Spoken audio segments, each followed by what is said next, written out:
Aim right, achieve big at KR Mangalam University. Iran में car धमाके लगातार हो रहे हैं। ईरान के कई बड़े जो न्यूक्लियर साइंटिस्ट हैं उनके कार ब्लास्ट लगातार हो रहे हैं और वो मारे जा रहे हैं।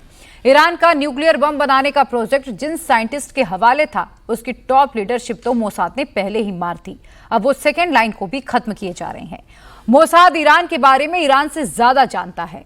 ईरान में ऐसा कोई भी ऑफिस नहीं, ऐसी कोई पार्टी नहीं, ऐसा कोई प्रोग्राम नहीं और ऐसा कोई भी डिपार्टमेंट नहीं जहां जहां मोसाद का आदमी ना बैठा हो। आखिर मोसाद ने ईरान में इतना बड़ा नेटवर्क कैसे खड़ा कर लिया? ईरान में मोसाद के कितने एजेंट्स अभी एक्टिव हैं? इस रिपोर्ट में आपको मोसाद के बारे में बहुत कुछ पहली बार पता चलेगा। देखिए जरा। ईरान के घर घर में घुसा मोसाद, ईरान की गली गली में मोसाद के जासूस। ईरान में पत्ता भी गिरेगा तो मोसाद देख लेगा। ईरान के खिलाफ इजराइल ने हमले तेज कर दिए हैं। इजराइल के फाइटर जेट्स तेहरान समेत ईरान के शहरों पर ताबड़तोड़ स्ट्राइक कर रहे हैं। इजरायली हमलों से पूरा ईरान दहल रहा है। शहर के शहर तबाह हो रहे हैं। इजराइल ईरान के शहरों को चुन चुन कर निशाना बना रहा है। इजरायली सेना दावा कर रही है कि उसने अब तक के ऑपरेशन में ईरान के अंदर 300 से ज्यादा टारगेट हिट किए हैं। 20 से ज्यादा टॉप कमांडर और कई हथियार और तेल डिपो तबाह कर दिए हैं। इजरायली हमलों के सामने अब ईरान बेबस होता दिखाई दे रहा है। इजराइल की इस अचूक रणनीति के पीछे है उसकी भरोसेमंद खुफिया एजेंसी मोसाद। मोसाद का काम करने का तरीका। मोसाद ने ईरान में घुसपैठ कैसे की? ईरान को घुटनों पर लाने के लिए मोसाद ने सालों साल मेहनत की। ईरान की न्यूक्लियर फैसिलिटी पर भी मोसाद की करीब 15 साल से नजर है। इसके लिए मोसाद ने उन ईरानी नागरिकों को हथियार बनाया जो ईरान की शिया सरकार से नाराज हैं। इसके लिए मोसाद ने वहां के बलूच कुर्द को टारगेट किया। बलूच पहले से ही ईरानी सेना के खिलाफ लड़ते रहे हैं। उनके लिए दुश्मन का दुश्मन दोस्त है।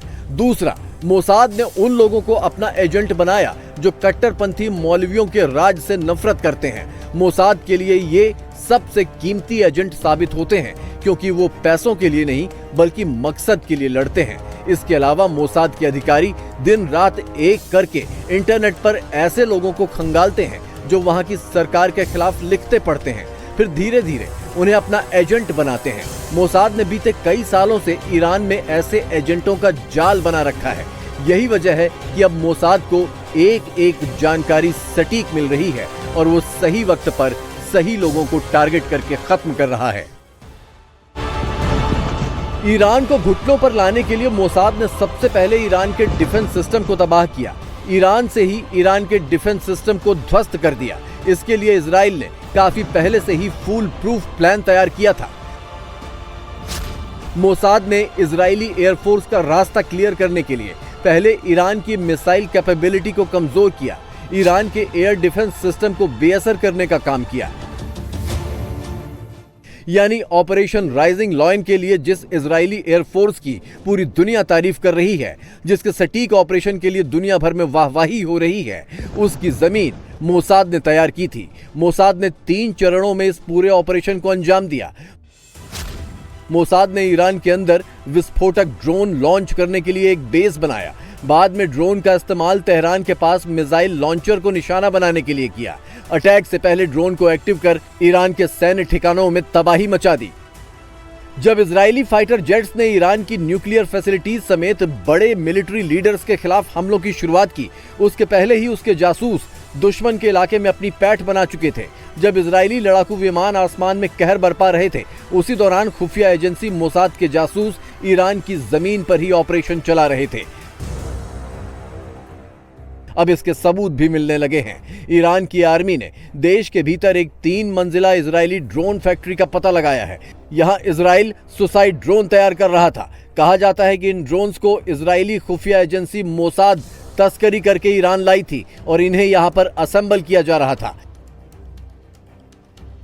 ये वही ड्रोन्स हैं जिनका इस्तेमाल इजराइल ने ईरान के खिलाफ किया। इन्हीं घातक ड्रोन से ईरान के एयर डिफेंस सिस्टम को तबाह किया। ईरानी आर्मी ने ऐसे ट्रकों को भी पकड़ा है जिसमें इजराइल के ड्रोन लाए जा रहे थे, जिसके बाद ईरान की टेंशन बढ़ गई है। ईरान की फौज को डर सता रहा है कि इजराइल की ऐसी और भी फैक्ट्रियां ईरान में मौजूद हो सकती हैं जो ईरान के न्यूक्लियर और सैन्य ठिकानों को निशाना बना सकती हैं। पिछले 24 घंटे के अंदर इजराइल ने तेहरान, कोम, मशहद, शिराज, किरमानशाह जैसे बड़े और अहम शहरों को टारगेट किया है। इजरायली फोर्स ईरान के मिलिट्री बेस और न्यूक्लियर फैसिलिटीज को निशाना बना रही है। ईरान के टॉप न्यूक्लियर साइंटिस्ट और एक्सपर्ट्स को चुन चुन कर मारा जा रहा है। एयर स्ट्राइक के साथ ही अब तेहरान में कारों में विस्फोट हो रहे हैं। इससे लोगों में दहशत का माहौल है, खौफ ऐसा कि लोग अब तेहरान से पलायन करने लगे हैं। ईरान का दावा है कि इजराइल लगातार कारों में विस्फोट करा रहा है, जिसमें ईरान के कई न्यूक्लियर साइंटिस्ट मारे जा चुके हैं। बड़ा सवाल है कि क्या इजराइल ने जो मॉडल लेबनान में हिजबुल्लाह के आतंकियों को खत्म करने के लिए अपनाया था, क्या अब वो उसी मॉडल का इस्तेमाल ईरान के खिलाफ कर रहा है? लेबनान में पिछले साल एक साथ कई पेजर ब्लास्ट हुए थे, जिसके बाद ये बात सामने आई कि इसके पीछे इजराइल की खुफिया एजेंसी मोसाद का हाथ है।